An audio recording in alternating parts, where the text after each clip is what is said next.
Hello, thank you for joining me. Today I'd like to talk about the book The Big Bad Fox by Benjamin Renner. This is a comic book about a fox. He goes into the nearby farm and tries to scare and eat the chickens, but he doesn't ever succeed.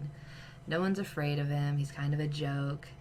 He goes and bites one of the hens.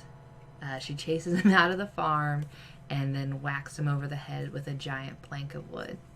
On his way out of the farm, the pig kindly gives him a basket of turnips to kind of make up for the fact that he didn't get to eat a chicken. He goes into the forest and he bumps into the wolf that lives there. The wolf's kind of this mentor to him, and the wolf's like, how'd it go? And the fox pretty much has to admit that it didn't go well at all despite the wolf's advice. And the wolf thinks about it for a second and he's like, no, my advice was good. It's pretty much all your fault. You're bad at this. And, he's not wrong. The fox pretty much says, well, I'm never going to get it. I might as well give up and just eat turnips forever. And the wolf's like, no, I've got an idea. You go in, you steal some eggs, and then the eggs will turn into chicks, which are baby chickens. We will both eat the baby chickens, and it'll be great. So the fox is able to sneak into the farm because, nobody's afraid of him. Nobody raises the alarm like they would if the wolf had gone in. And he's able to steal the eggs from actually the hen that attacked him at the beginning of the book. So the fox gets back to his den. He's super excited. He got what he wanted. He finally succeeded at something. And it's like, good. Now go sit on the eggs. Keep them warm until they hatch. And the fox is very taken aback. He's like, I have to do that like a hen? But that's so embarrassing. And he does do it in the end, and he sits, and finally they hatch. And despite the fox doing his very best to scare the chicks right as they come out of the eggs, they are not frightened at all, and in fact imprint on him as their mother. The fox is all ready to eat them as soon as they've hatched, and the wolf's like, you know what? They're real little now, barely a mouthful. So why don't we wait a little bit until they're bigger, and then there'll be a lot more for us to eat. And so the fox pretty much ends up raising these 3 little chicks and has to be their mother until they're all grown up and good to eat. This is a pretty fun read. I would consider it more of a comedy. The humor comes from the fun dialogue and kind of a slapstick kind of thing. It doesn't really have a traditional panel structure.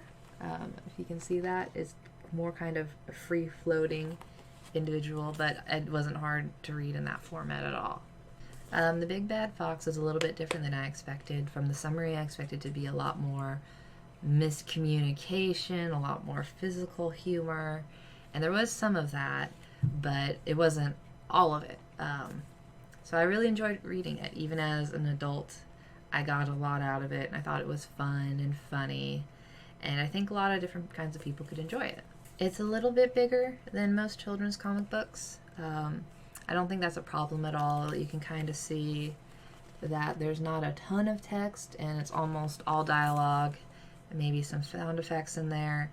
So you can still read it relatively quickly, and the pacing of the story made me actually finish it rather quickly.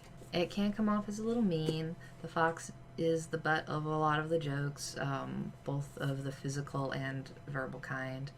So, take that in consideration. I would recommend it overall. It's very funny. The drawings are very cute, and the little chicks especially are very fun. If you'd like to read another children's series based around animals, I would highly recommend Owly and Wormy by Andy Runton. It's very cute. They're best friends. It's just a very sweet and heartwarming series. It's mostly pictures, so it's easy read, and it's just adorable. If you'd like something easy to read, I'd recommend I Want My Hat Back by Klassen. It's a children's picture book about a bear just asking all the animals around where his hat is. It's very short, but he packs a lot of humor in, and I would definitely recommend it if you liked this book. And just for fun, if you want something else about foxes, The Fox by Nickel Creek is a really fun song. I'll put that down in the description. And thank you for joining me. I hope you had a nice time, and I'll look forward to seeing you again. Bye.